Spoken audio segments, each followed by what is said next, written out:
Hi guys, Jurassic Junkie here, and last night I did an all-nighter. Welcome to Friday Night Rant.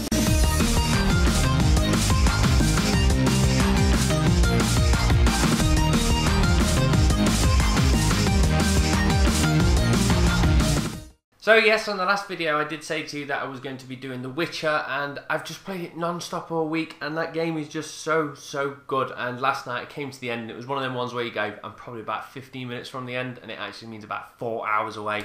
So yeah, I spent all last night doing The Witcher, and I'm pretty knackered at the moment. But to wake yourself up, we're going to have our sponsored by drink, and my parents came round and actually dropped me off some ouzo. And I think this is a decade-old ouzo. It's not been opened, so fingers crossed it's not turned to poison.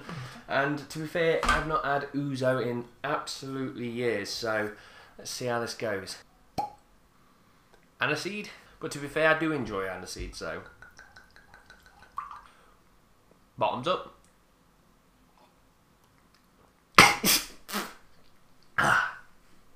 Lovely. Right, I'll leave that there for a minute. So, moving on then, let's talk about Nintendo. Now, first of all, there has been a price reduction in the 2DS already. Now, this is not an official one from Nintendo themselves, but this is people like Asda, Amazon, Tesco are all dropping the console down by £10. Now, £10 obviously is next to nothing really, but already brand new handheld just come out, price drop instantly. Now, some people are saying this is getting ready for bringing up to Christmas. Well, personally, I think it's because the units aren't shifting.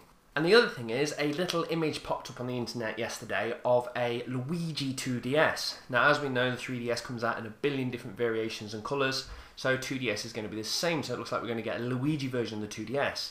At the moment, it's not official from Nintendo, but obviously looking by the photos, it looks like it is real. The major thing that annoys me is, I've always said that Nintendo drip feeds different versions, but the thing is, this Luigi is here and ready to go pretty much.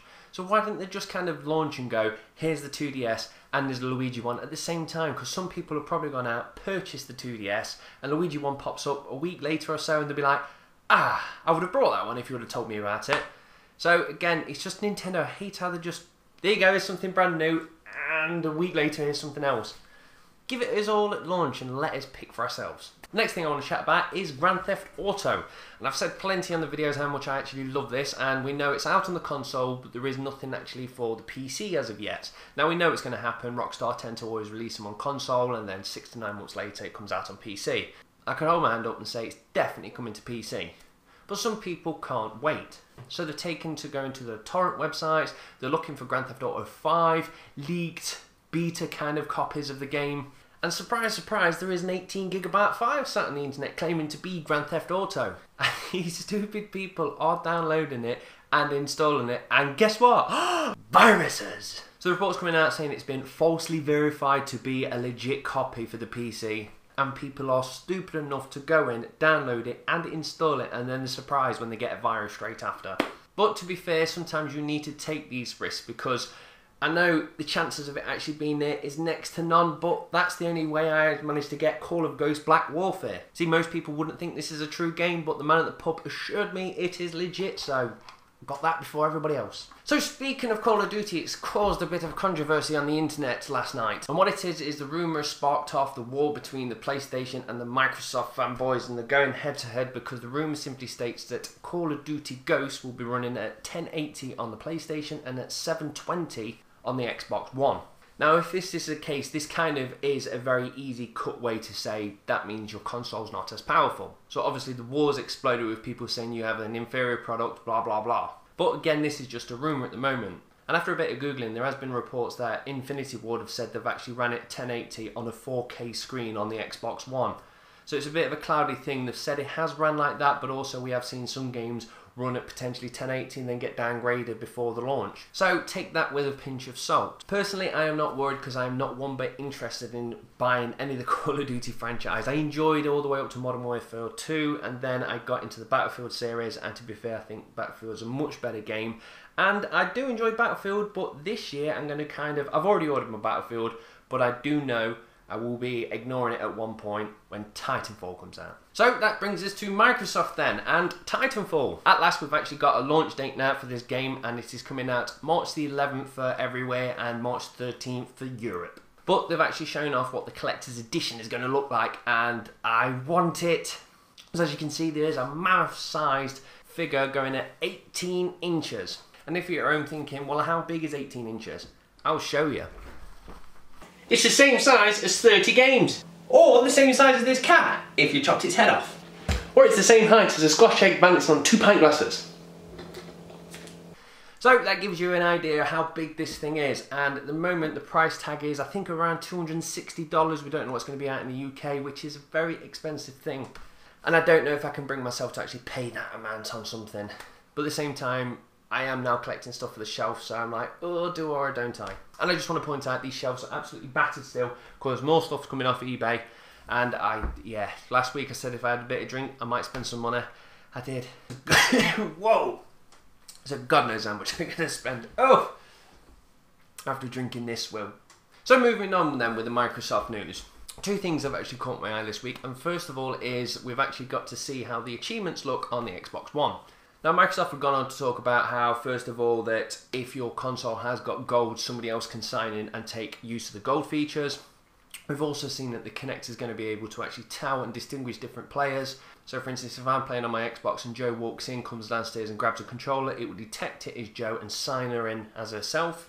And now the icing on the cake is if we're both playing games together and she managed to do something awesome in a game which rewards an achievement, if it can tell she's the one with a controller in her hand, she will be rewarded the achievement for her profile even though she's on my Xbox with my game, which I think is great. So it's actually showing how the achievements come up in different colours, so each player knows exactly what they're winning. The last thing, which has actually got me very excited, this is something that I kind of guessed that would be brought back, and this kind of confirms it, and it is Albert Pinello.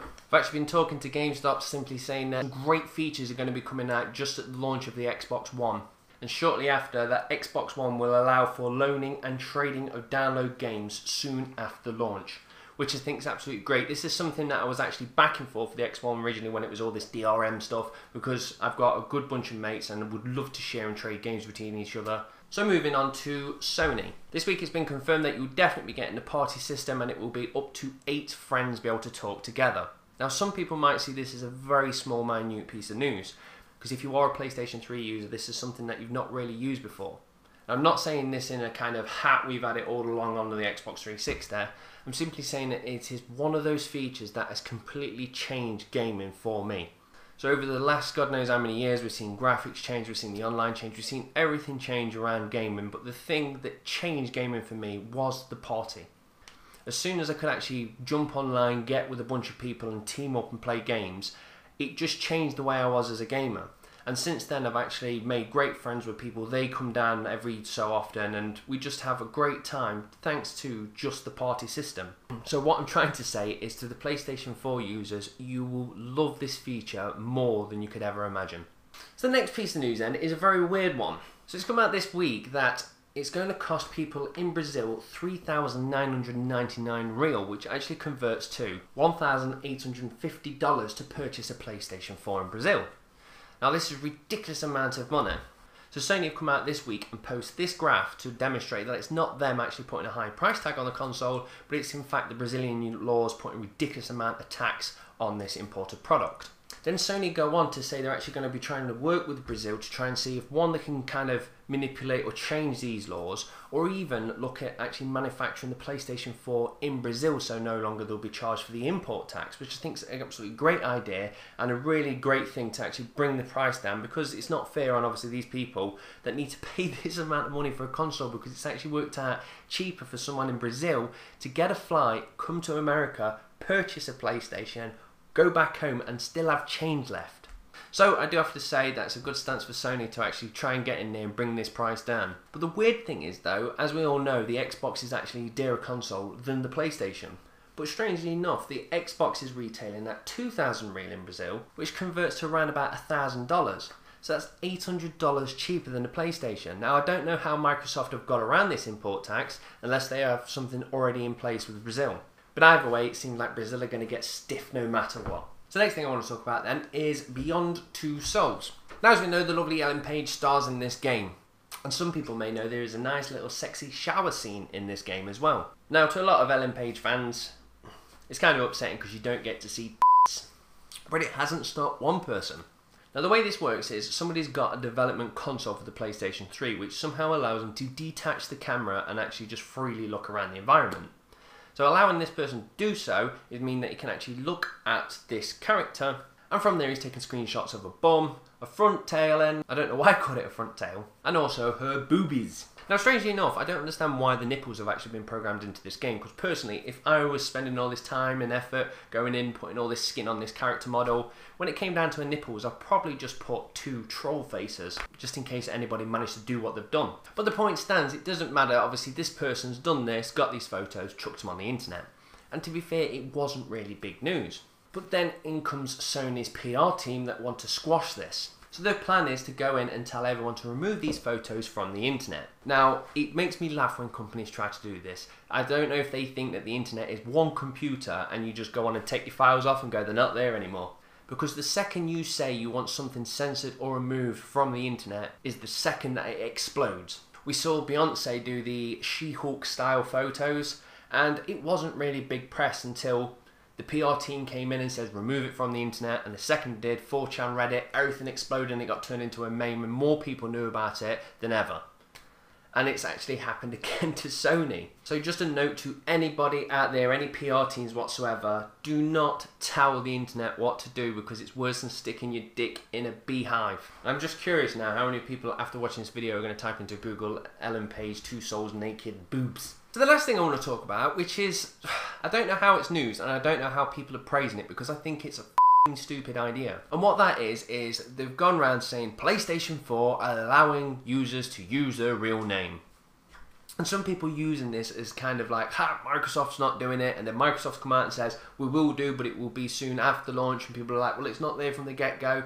And either way, it's a stupid idea. Now, 9 months ago, Microsoft actually turned around and said if anybody is using their real name, you can get a free name change, because normally it costs about 800 Microsoft points to change your name, but Microsoft was letting anybody that's used their real name to change it for free to protect their identity, which I think was a great thing at the time. Now for some reason, Sony thinks it's a great idea to use real names, and for some reason Microsoft sounds like we're going to follow suit and allow it as well. Now, fair enough, we could say it's down to the freedom of the person. If they want to use the real name, so be it, let them. But the problem is there is a bunch of kids out there that do play games and they're not as switched on as the adults, and they may use their real name. And I think that's so dangerous. We've seen millions of different accounts of people or paedophiles talking to kids on the internet, finding out where they live, and allowing these weirdos to see their people's real names is just incredibly dangerous. Couple that with Facebook, who wants everybody to use the real name, simply means that if somebody talks to me on Xbox or PlayStation, I can take their name, chuck it in Facebook, find out roughly where they live, and then start to dial it in thanks to Google searches. Now, I for one have actually felt the backlash of this. Some people may not know, but many years ago now, I used to run a website where we used to do crazy jackass style competitions. Now, one of these competitions was to get a tent and erect it in somebody's garden and stay there until they cleared you off. Now, it sounded very funny at the time, and I put this onto the internet, and around about 30 people did it, filmed it and uploaded it. And one day when I was in the pub, I got a phone call from my mother simply telling me that there was a tent in the garden. And thanks to somebody just having the details of my name, they managed to get my house address and actually went to my parents' house and put a tent in their garden. Now, as funny as it was, that was lucky it was just a small little prank. But bring this down to people who have crazy hatred on consoles for getting teabagged or spawn killed or whatever it be, combine it with sexual predators. Why on earth do you want people to use their real names? I think they should just change the policies completely and say no real names whatsoever. So that leaves us to the question of the week. And this week it comes from Facebook's James Prescott, who says, what is your favourite NPC character? Now just give me a second because there's a knocking at the door. Alright, sorry. Package just turned up. I think it's broken. It's not broken, it's the parts that rattle. It's rattling. I know. So yes, more stuff for the shelf. But moving back to James Michael Prescott question.